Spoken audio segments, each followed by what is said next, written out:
Bueno, capítulo 16. Dijo también a sus discípulos: había un hombre rico que tenía un mayordomo, y este fue acusado ante él como disipador de sus bienes. Entonces, ahora Jesucristo está hablando a sus discípulos. En el capítulo pasado él hablaba a las multitudes, y ahora está hablando a los discípulos, y por ahí también pues se colaron nuevamente unos fariseos que estaban escuchando. Dijo también a sus discípulos: había un hombre rico. Entonces este hombre rico tenía un mayordomo, y este mayordomo fue descubierto disipando los bienes, es decir, robando o haciendo mal uso de aquello que le había sido dado para administrar. Entonces le llamó y le dijo: ¿qué es esto que oigo acerca de ti? Da cuenta de tu mayordomía, porque ya no podrás más ser mayordomo. Entonces el amo, el hombre rico, le dice: ¿sabes qué? Tú y yo vamos a hacer cuentas, y le anticipa que esto está comprobado y que no va a haber marcha atrás. O sea, va a perder el empleo, pero de todas maneras tiene que rendir cuentas acerca de lo que ha hecho, ¿no? Versículo 3. Entonces el mayordomo dijo para sí. Entonces no vemos arrepentimiento, no vemos como nada, sino simplemente su preocupación era: ¿qué voy a hacer ahora? Ya me cacharon, no sé, se me acabó la gallina de los huevos de oro. Entonces el mayordomo dijo para sí: ¿qué haré? Porque mi amo me quita la mayordomía. Y entonces empieza a pensar en sus opciones. Versículo 3 dice: cavar, no puedo. Mendigar, me da vergüenza. Ya sé lo que haré. Entonces corre por todas sus opciones y se da cuenta que pues no había otra opción, no era bueno para otras cosas, y había otras que no le gustaban, o como en esto le daba vergüenza, ¿no? Y se le ocurre un plan, que es lo que menciona el versículo 4. Ya sé lo que haré para cuando se me quite de la mayordomía, me reciban, para que se me quite de la mayordomía, me reciban en sus casas. Y llamando a cada uno de los deudores de su amo, dijo al primero: ¿cuánto debes a mi amo? Él dijo: 100 barriles de aceite. Y le dijo: toma tu cuenta, siéntate pronto y escribe 50. Después dijo a otro: ¿y tú? ¿Cuánto debes? Y él dijo: 100 medidas de trigo. Él le dijo: toma tu cuenta y escribe 80. Y alabó, y bueno, hasta ahí llegamos. Entonces vemos que este cuate pues bastante abusado, muy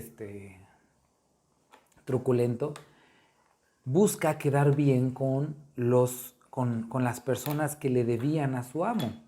Entonces este hombre era rico, el amo era rico, y entonces pues había personas que le habían prestado dinero o le habían comprado como fiado y le debían aceite, trigo. Y él lo que hace es que quiere congraciarse con estos deudores y les perdona parte de la deuda. Les entrega como el pagaré y liberado, ¿no? Y, como les digo, perdona parte de la deuda para congraciarse con ellos, y que cuando ya no tuviera trabajo, pues estos hombres lo pudieran recibir. Entonces, este fue su ingenioso plan para poder tener un trabajo después de que terminara pues su tiempo con su amo, ¿no? Este hombre rico. Ahora, nosotros el versículo 8 se vuelve interesante. Y alabó el amo al mayordomo malo. Entonces lo define como un mayordomo malo, no nos equivoquemos. Era un mayordomo malo. Simplemente el amo, o sea, se asombró de lo inteligente y truculento que había resultado este hombre, ¿no? Dice: alabó el amo al mayordomo malo por haber hecho sagazmente. Entonces, hasta aquí termina la historia, ¿no? Y yo creo que las personas han de haber quedado como que: ¿y ahora esto qué? ¿No? O sea que entonces está bien robar o cómo, ¿no? Pero vamos a ver hacia dónde es el enfoque de Cristo cuando está explicando esto. Y dice: porque los hijos de este siglo, las personas, son más sagaces en el trato con sus semejantes que los hijos de luz.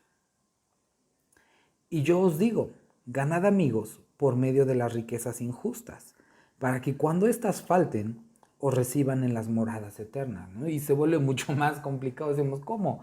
O sea, con ganancias injustas, ¿a qué se refiere, no? Ok, Jesucristo está explicando esto. Dice, esto fue lo que hizo este hombre y su amo se sorprendió de lo que había hecho, ¿no? Y después describe que las personas, o sea, hay personas bastante inteligentes.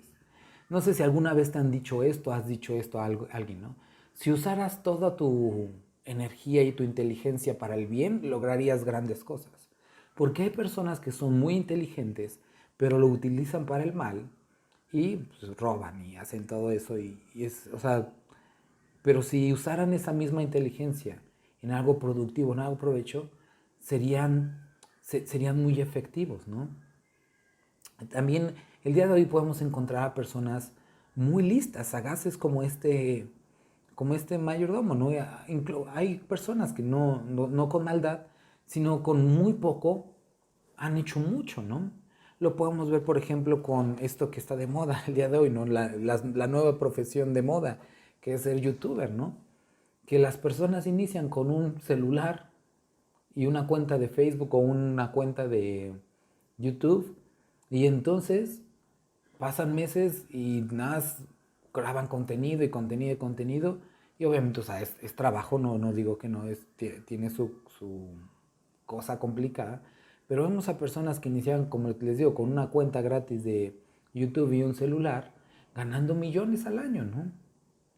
Entonces vemos que hay personas inteligentes que con muy poco han hecho mucho y así en diferentes áreas. Bueno, esto es al punto al que quiere llegar Jesucristo, el que está explicando. Si ustedes son inteligentes y son buenos para los negocios o para la pesca o para lo que sea, ¿por qué no usar esa inteligencia que Él nos dio para sus propios propósitos? Porque generalmente ocupamos todos estos talentos que Él nos ha dado para nuestra propia satisfacción.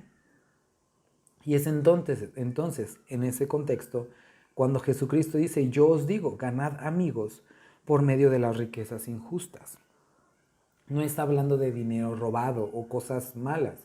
Cuando se hace referencia a riquezas injustas es a las riquezas de este mundo, contrastándolo con las riquezas que están en la eternidad, que son las riquezas santas o justas.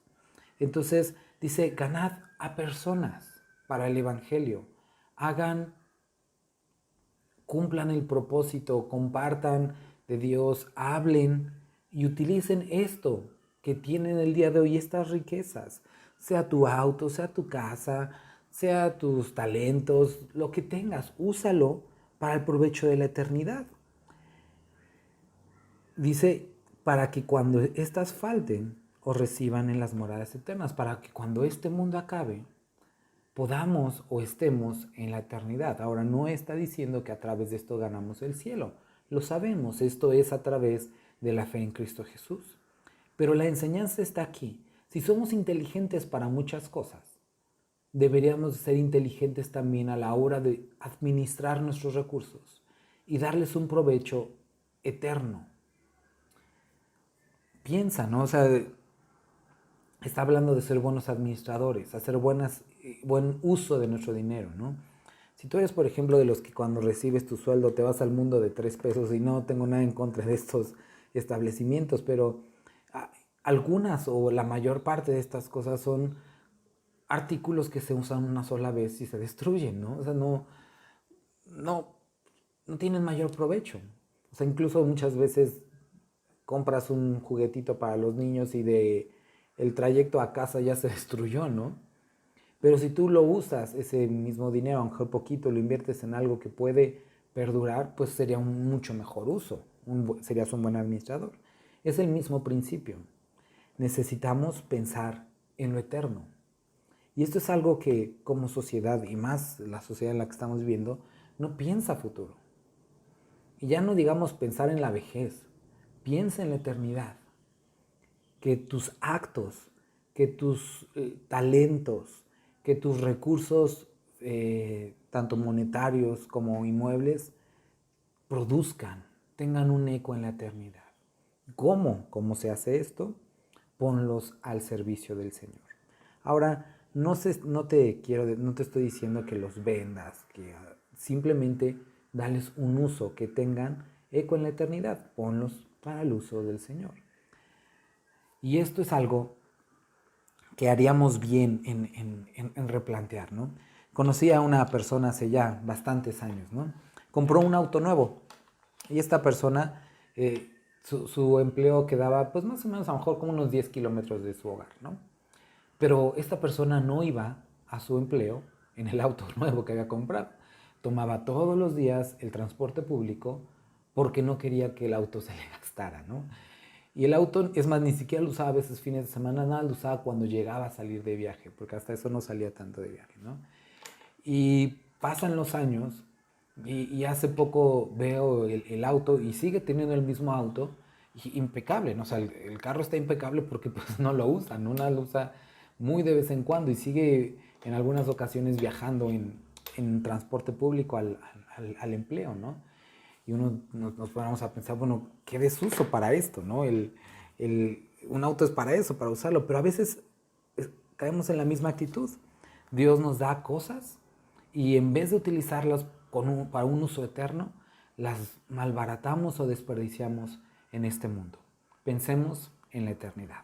Nos quedamos en el versículo 10 y dice, el que es fiel en lo muy poco, también también en lo más es fiel. Y en lo muy poco es injusto, también en lo más es injusto. ¿De qué está hablando este versículo?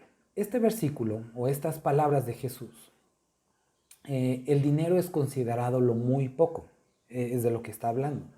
Y entonces la declaración de Jesucristo va en este sentido. Si una persona no puede ser fiel en manejar lo muy poco, que es el dinero, lo que nos ha dado, no se le debería de confiar o no se debe esperar que pueda ser fiel al manejar lo más. Que es lo más? Son las riquezas espirituales. Entonces, si uno es falso e infiel en la vida diaria, no importa si saben cómo proyectar una imagen cristiana, también serán falsos e infieles en la vida espiritual. Y nadie debería de confiarles entonces lo verdadero. Son palabras duras de nuestro Señor Jesucristo, pero hace mucho sentido y creo que lo podemos ver en nuestra vida. Hay muchas personas que dicen, ay, no sé, ganan 800 pesos a la semana, ¿no? Dice, ¿cómo me gustaría poder ayudar a mis padres? Pero gano poco, ¿no? Pero si ahorita que ganas 800 pesos te cuesta dar 20 o 50 pesos, cuando estés ganando 30,000, te dará o te costará dar 2,000. Y esto es algo importante. Muchas veces tendemos a decir, ay, las riquezas no importan, y no importan en contraste con la palabra de Dios o con la vida eterna. Definitivamente no importan. Pero no quiere decir esto que seamos malos administradores o indiferentes a lo que Dios nos ha dado. Porque cuando nosotros no somos fieles en administrar lo que Dios nos ha dado, entonces ¿cómo podemos esperar que Dios nos lleve a más? Y no estoy hablando que te dé más riquezas, estoy hablando de que puedas tener alguna responsabilidad en la iglesia o que se te confíe algo más.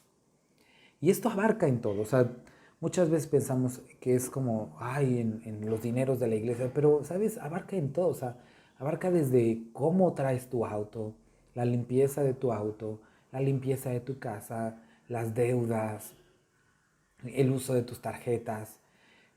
Son cosas que muchas veces decimos, bueno, pues es que la sociedad o la economía, sí, pero tenemos que saber que en la mayoría de nosotros tenemos bastante culpa por ser malos administradores, ¿no?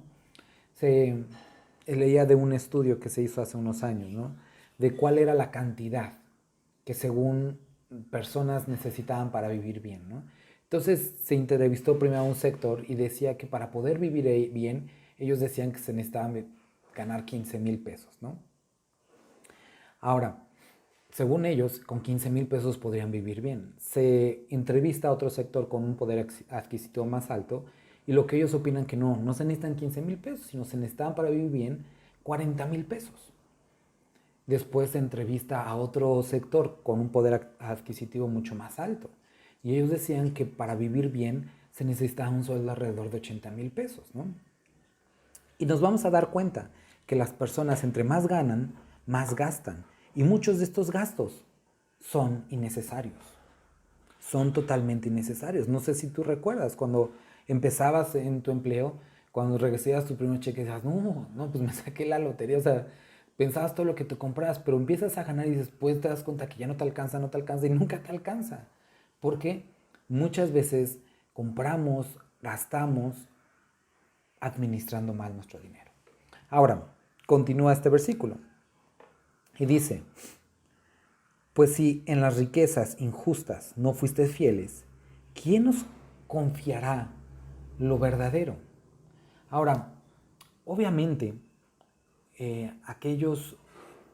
habla a todos los creyentes, ¿no? Pero esto es algo de pensar, ¿no? Aquellos que tienen cierta responsabilidad entre la iglesia, deben ser buenos administradores de sus propios recursos. Si una persona no puede ser fiel delante de Dios con el dinero que le da, ¿cómo podría ser fiel en el cuidado de almas? Ahora, esto obviamente no significa que los líderes de una congregación tendrían o tengan que ser ricos o generar mucho dinero. No está hablando de eso. El asunto de esto es cómo manejan lo poco o lo mucho que Dios les ha dado, ¿no? Entonces es importante ser buenos administradores. También, o sea, todos nosotros como creyentes necesitamos ser buenos administradores, ¿sale? Continuamos leyendo. Pues, y si en lo ajeno no fuisteis fieles, ¿quién nos dará lo que es vuestro? Ningún siervo puede servir a dos señores, porque aborrecerá al uno y amará al otro, o estimará al uno y menospreciará al otro.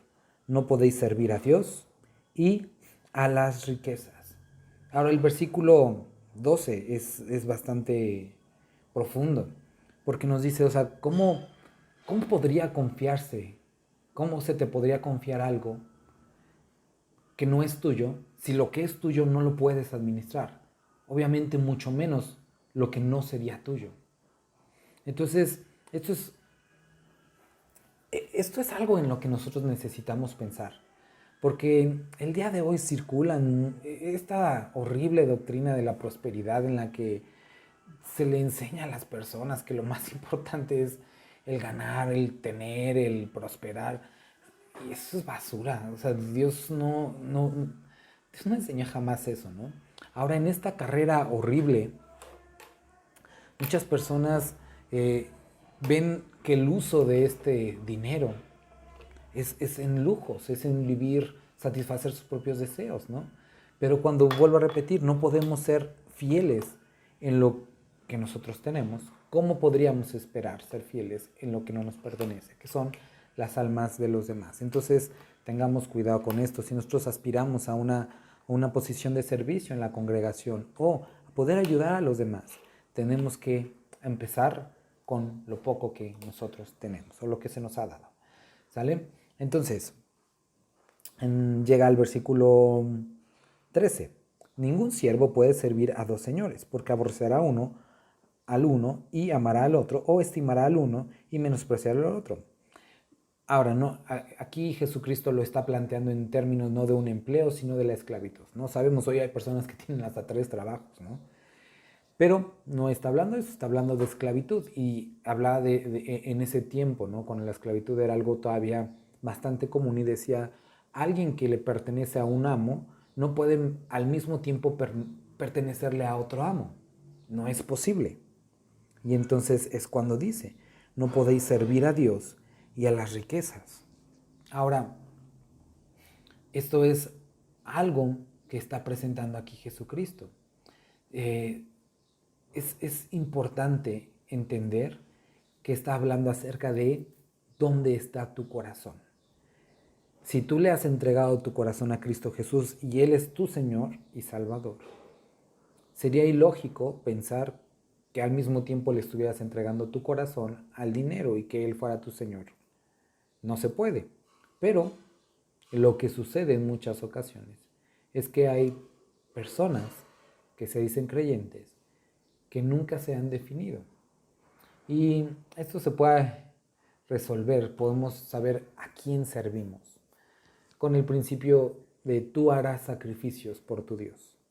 Si tú te sacrificas por el bien del dinero, pero no te sacrificarías por el bien de Jesús, déjame decirte, no te engañes a ti mismo. El dinero es tu Dios. Y sabes, estas son palabras penetrantes de Cristo Jesús, pero es importante que lo podamos entender. O sea, porque hay muchas personas el día de hoy, padres, madres, ¿no? Que podrían, tenía conocidos, ¿no? Que se aventaban, o sea, 2 días completos sin dormir para sacar trabajos, ¿no? Y nada, era Red Bull, era café y todo eso, para sacar el trabajo, ¿no? O sea, literalmente sin dormir. Eran turnos bastante prolongados, ¿no? Y al mismo tiempo podemos hacer esto, bueno, podemos hacer esto, pero cuando es a veces algo para Dios, pararse en las mañanas para ir al domingo a la iglesia, no, pues estoy cansado, ¿no? O sea, eso es sumamente explícito y obvio, ¿no? O sea, ¿dónde está tu corazón? Ahora, hay que aclarar esto, el ir al domingo no es un sacrificio para Dios. Digo, a veces llegamos a tal ridiculez que ni eso podemos hacer, ¿no? Pero Dios, yo lo hemos explicado otras veces, Él no nos necesita, nosotros lo necesitamos a Él, ¿no? Pero es triste que hay personas que ni siquiera a esto puedan hacer, ¿no? Entonces, versículo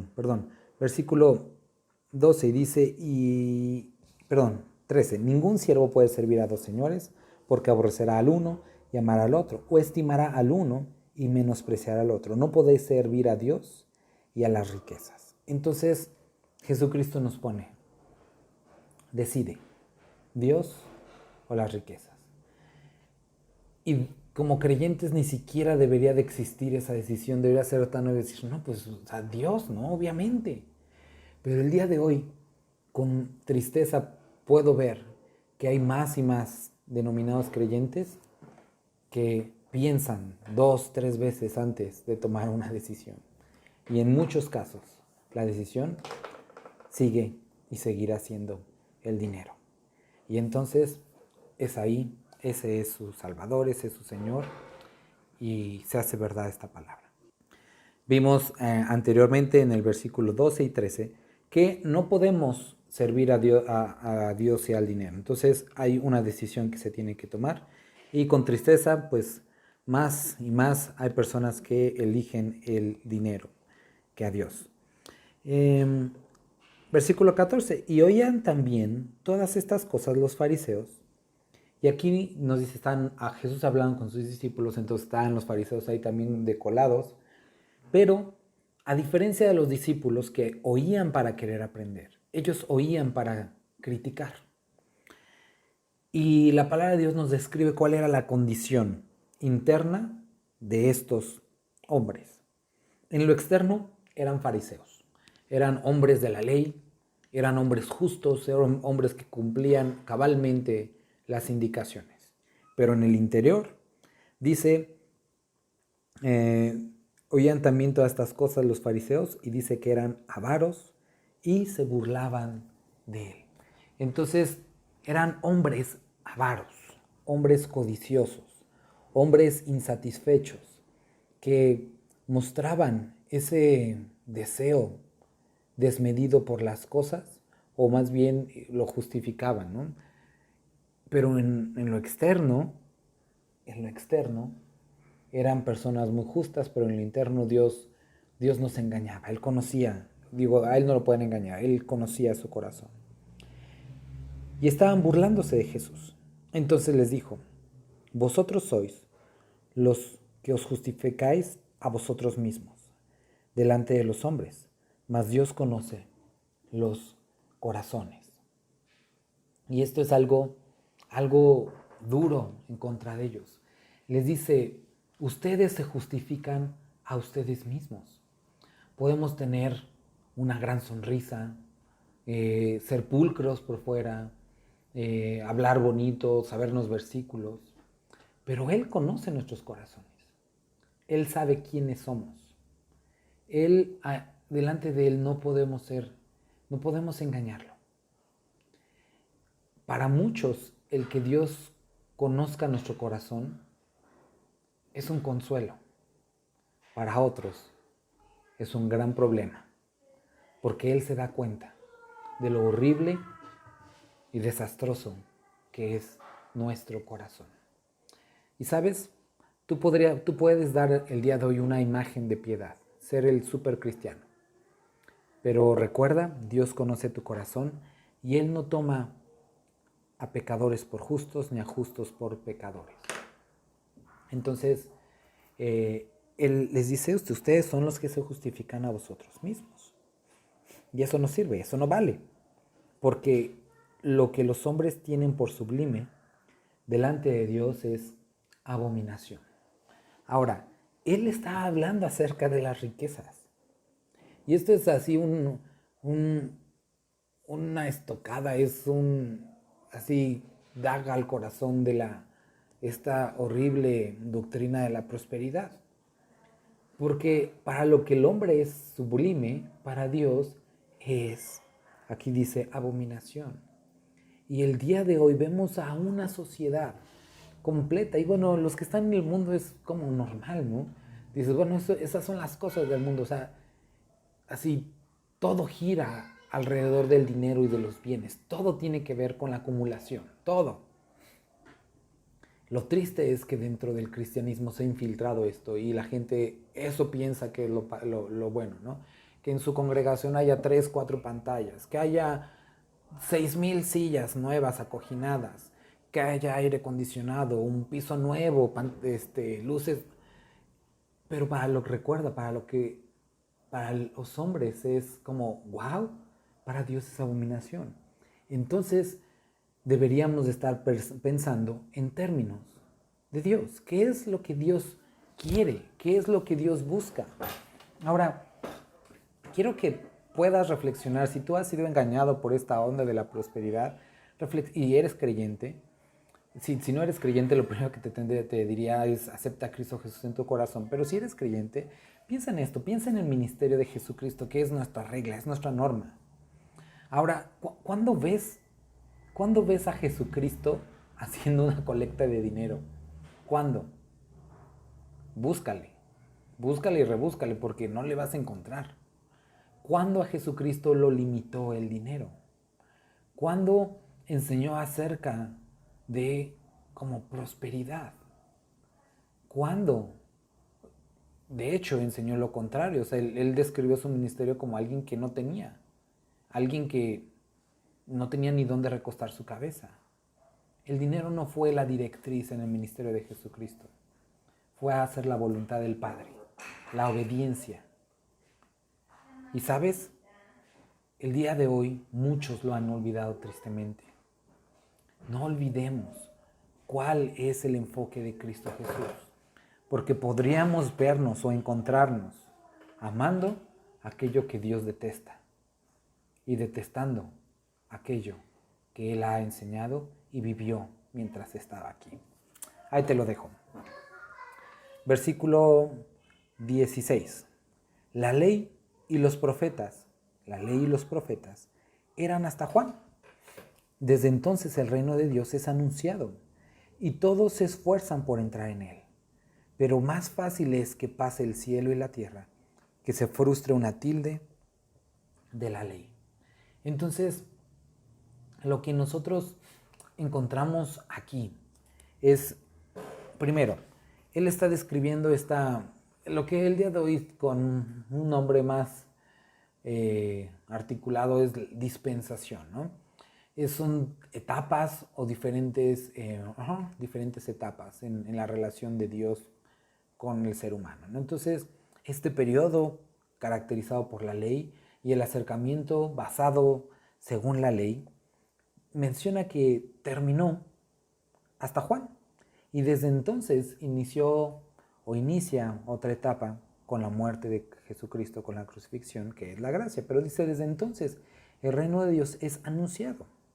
Y dice, y todos se esfuerzan por entrar en él. Entonces, vemos que el reino de Dios era anunciado. Y el día de hoy sigue siendo anunciado el reino de Dios. Y aquí nos dice que hay personas, dice muchos se esfuerzan, no todos se esfuerzan por entrar. La reflexión importante aquí es si los esfuerzos están conduciendo al objetivo. Porque si son de acuerdo a la palabra, definitivamente nos conducirán al objetivo, que es el reino de Dios. En esa época, y en esa época había muchas personas buscando forzar el reino de Dios, es decir, como traerlo, ¿no? Vemos a todo este grupo que se llamaban los celotes, que eran como los revolucionarios de la época, que estaban en contra del gobierno romano. Y ellos pensaban que esto era lo que Dios quería. Entonces estaban buscando una revolución, estaban empujando para liberarse del imperio romano. Ahora, imagínense que funcionaba, derrotaban al imperio romano. ¿Qué? Seguían en sus pecados. Y eso en nada cambiaría el destino de la nación en cuanto a la eternidad. El día de hoy hay muchas personas, no malintencionadas, pero esforzándose mucho en aspectos que no tienen eco en la eternidad. Personas súper preocupadas en la política, súper clavadas con criticar a diferentes funcionarios. Y quiero preguntarte, imagínate que funciona lo que estás haciendo. ¿Qué? ¿Eso salva a las personas? ¿Va a cambiar su vida en cuanto a la eternidad? No, la respuesta es no. Y nuestro esfuerzo debería estar en aquellos instrumentos que Dios puso para cambiar corazones. Recuerda, el Espíritu Santo lo reveló a través de Pablo. No me avergüenzo del Evangelio, porque es poder de Dios para salvación. El Evangelio cambia corazones. Cristo cambia corazones. Y en eso es en lo que nosotros deberíamos como creyentes centrarnos. Sí, todos debemos de tener una posición política, es saludable. Ideales de deportes, de lo que quieras, es saludable. Pero no olvides que son simplemente eso, perspectivas de aquí. Pero si tú quieres producir un cambio eterno en las personas, déjame decirte que Dios ya ha dado el paso, murió en la cruz. Y nosotros únicamente tenemos que presentar ese instrumento, tenemos que presentar ese camino que es Cristo, porque Él es el camino, Él es la verdad y es la vida. No lo olvidemos. Entonces llega al versículo 17 y dice, pero es más fácil que pase el cielo y la tierra que se frustre una tilde de la ley. Entonces Jesús hablaba de este nuevo aspecto, de esta forma en la que estaba trabajando Dios después del ministerio de Juan el Bautista. Y no quería que nadie pensara que lo que Dios hacía era ignorar o abandonar la ley. Esto que Cristo trajo, que conocemos como la gracia, el sacrificio de Cristo Jesús en la cruz, lo que hizo fue cumplir la ley y satisfacerla. Entonces, esto es algo muy importante porque el día de hoy he escuchado a muchas personas dicen, no, nosotros ya no tenemos que guardar la ley, no estamos bajo la gracia. Y tienen razón. Tienen razón en el sentido que la ley no justifica a nadie y eso es súper claro en la palabra, es súper claro. Súper claro. Todos somos justificados por la fe, por el sacrificio de Cristo Jesús. Ahora, la ley sigue ahí, como dice la palabra, como un ayo para llevarnos a Cristo. Es como una introducción, un maestro para llevarnos a Cristo Jesús, para mostrarnos nuestros pecados y entonces darnos la necesidad de Cristo. La ley es útil si se usa adecuadamente. ¿Cuál es el uso adecuado? Mostrar al hombre su pecado, porque sigue siendo verdad y real. La ley dice no matarás. Y el día de hoy seguimos creyendo como cristianos que no debemos de matar. Dice la palabra no adulterarás. Y no porque digas, ay, yo estoy bajo la gracia, puedo adulterar. No, es ilógico. La ley sigue mostrando el carácter moral de Dios, lo que Él es y lo que le agrada. pero es a través del sacrificio de Cristo Jesús que somos reconciliados con el Padre. Pero la ley sigue mostrándonos aquellos aspectos que debemos, que a Dios le agrada, ¿no? Ahora aquí hay un aspecto más amplio, ¿no? Que bueno, me gustaría tocar regresando al corte para tener amplitud de tiempo. Entonces, y antes del corte estábamos en el versículo número 17, hablando acerca de cómo Cristo vino a cumplir la ley. Hablábamos acerca de que somos justificados únicamente por gracia y por el sacrificio de Cristo Jesús. La observación de la ley no es en ningún sentido necesaria para obtener la salvación, porque eso contradice lo que Cristo enseñó. Entonces, no, la ley no es necesaria para la salvación. Pero eso no quiere decir que la ley sea mala o que haya aspectos que no apliquen a nosotros, como hablamos, el no adulterarás, no matarás, no mentir. Sigue siendo real, sigue siendo lo que Dios quiere. Ahora, que hay aspectos de la ley que han sido abrogadas y son aspectos que nosotros tenemos, porque muchos dirán, ay, bueno, tú obedeces lo que quieras. No, no se trata de eso. Hay aspectos que bíblicamente han sido abrogados. Uno es la ley de los sacrificios, porque sabemos que en Jesucristo fue sacrificado y perdonado nuestros pecados y fue consumado. Ya no se necesitan más sacrificios. Entonces, toda esta ley, esta parte de la ley ceremonial, pues ha sido abrogada. También la relacionada con la ley alimenticia y sanitaria. Nosotros la podemos encontrar en el libro de Hechos, en 2 capítulos diferentes, en las que se les dice a los, en el capítulo 10, en el capítulo 15, en la que se expresa que no se inquiete más a los gentiles como nosotros, que únicamente busquen, ¿cómo se llama? Cuidarse o guardarse de sacrificado a los ídolos, de sangre, de ahogado y de fornicación, ¿no? Y dicen pasarla bien, o sea, sirvan al Señor, ¿no? Entonces, en cuanto a la ley alimenticia, queda abrogada, ¿no?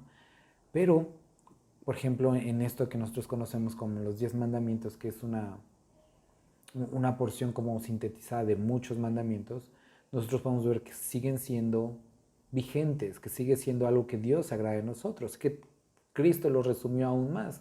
Con eso se sintetiza, ¿no? Amarás a tu prójimo como a ti mismo y amarás al Señor tu Dios. Cuando amas a tu prójimo, cuando tú amas a Dios, hay varias cosas que incluso ahí nos dicen que entonces haces por el amor que le tienes al Padre.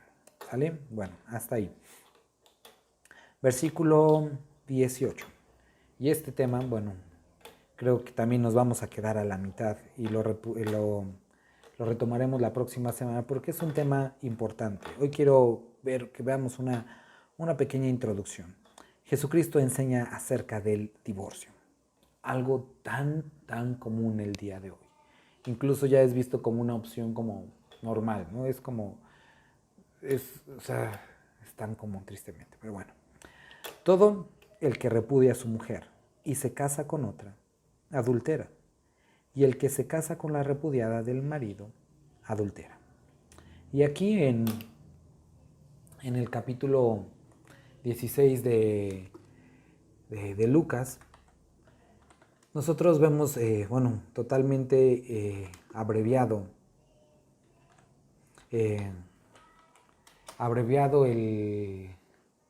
este punto, ¿no? Pero cuando nosotros vamos a Mateo capítulo 19, hay una enseñanza más completa acerca del divorcio. Son puntos sumamente importantes. Primero, se acercan los fariseos a Jesucristo y se acercan tentándole, diciéndole, ¿es lícito como abandonar a tu mujer por cualquier causa? O sea, por lo que sea. Porque ese es el punto al que habían llegado en ese momento. O sea, el hecho de que no, pues no me gustó cómo se vistió, cómo me cocinó, en ese momento para ellos era ocasión de darle carta de divorcio. Y Jesucristo responde, ¿no habéis leído que el que los hizo al principio varón y hembra, los hizo? Y dijo, por esto dejará al hombre a su padre y a su madre y se unirá a su mujer, y los dos serán una sola carne. Así que no son ya más dos, sino una sola carne. Por tanto, lo que Dios juntó, no lo separa el hombre. Entonces Jesucristo pone un principio más grande, que es Dios los unió. ¿Cómo el hombre puede atreverse a separar aquello que Dios ha unido? Entonces ellos insisten, versículo 7, y dice, le dijeron, ¿por qué pues mandó Moisés dar carta de divorcio y repudiarla? Entonces ellos dicen, ¿por qué Moisés mandó dar estas cartas de divorcio para poder separarse de tu esposo o de tu esposa? ¿Por qué? Y Jesucristo les aclara, les da claro, Él no mandó. Versículo 8 dice, les digo que por la dureza de vuestro corazón, Moisés os permitió repudiar a vuestras mujeres, mas el principio no fue así. Entonces nosotros vemos que el matrimonio, entendemos, es una institución divina, no es algo que se le ocurrió al hombre. El día de hoy eso es lo que quieren hacer creer, no es una institución humana, es una institución divina que representa la relación entre Cristo y la iglesia. Y dice que Dios en el principio nunca pensó en el divorcio. Por la dureza de nuestro corazón es que Moisés lo permitió, pero dice en el principio no fue. Entonces el divorcio muestra algo. Lo que muestra es dureza del corazón en alguno o ambos en la pareja. Cuando tú tomas esta decisión, lo que muestra es dureza del corazón. Ahora, a muchos no nos agradará que nos digan esto, pero eso es lo que enseña la Escritura. No es pecado, pero sí muestra dureza del corazón. Versículo 9 dice, yo os digo que cualquiera que repudia a su mujer, salvo por causa de fornicación y se casa con otra, adultera, y el que se casa con la repudiada, adultera. Entonces nos menciona lo siguiente, que cualquier persona que se divorcia, muestra dureza de corazón. Pero si se divorcia por cualquier causa, la que sea, con excepción de fornicación o adulterio, y se casa con otra, entonces está adulterando. Entonces, para explicarlo, si tú estás casado y tu esposa te engañó, entonces tú puedes tomar esa decisión de divorciarte y volver a casarte, el que fue engañado. El que engañó no lo puede hacer, porque lo que hace delante de Dios es adulterar. Muchos dirán, es que eso es muy estricto, sí, lo que quieras, lo que digas, pero eso es lo que dice la palabra. Si tú quieres hacer lo contrario, pues llégale, ¿no? Puedes hacerlo, pero eso no cambia lo que dice la palabra. Le dijeron sus discípulos, si esa es la condición del hombre con su mujer, no conviene casarse. Entonces les dijo, no todos son capaces de recibir esto, sino aquellos a quienes es dado, ¿no? Entonces les dice, pues cabezas duras. O sea, muchos dicen, pues entonces no conviene casarse. Pues no te cases. Si ese es el punto, no te cases, ¿no? Si lo que quieres es para un rato nomás y después separarte, no te cases. Sale caro. Y las uniones, como Dios las pensó, son para siempre. Entonces, Jesucristo está enseñando acerca del divorcio. Primero habla acerca de que en el principio Dios no lo concibió así. La idea de Dios no era que los hombres se separaran. Por la dureza de su corazón permitió el divorcio, pero muestra eso, dureza del corazón. Y el que se divorcia no puede volverse a casar delante de Dios a menos que haya sido engañado, es decir, que su pareja le haya sido infiel. Y entonces es cuando él o ella tienen el derecho de volverse a casar, no así el infiel o el que engañó. Y esto es lo que enseña la palabra. Bueno, pues el día de hoy estuvimos hablando acerca del dinero, cómo Dios nos habla acerca de ser buenos administradores de él, cómo debemos de empezar en esto para que pueda ser confiado en las riquezas espirituales, que habla mucho la forma en la que administramos nuestros bienes, de cómo seríamos administradores en la congregación. También nos habla acerca del reino de Dios, cómo debemos de poner nuestro corazón en su reino y en su justicia. No podemos servir a dos señores, porque no podemos pertenecerle a dos cosas. ¿Pertenecemos a Dios o le pertenecemos a este mundo? Y también estábamos hablando acerca de que lo que los hombres tienen por sublime delante de Dios es abominación. Entonces, que nuestros planes, propósitos, sueños y deseos sean aquellos que obtenemos de parte de Dios y no aquellos producto de este mundo. Bueno, pues me dio mucho gusto poder estar el día de hoy con ustedes.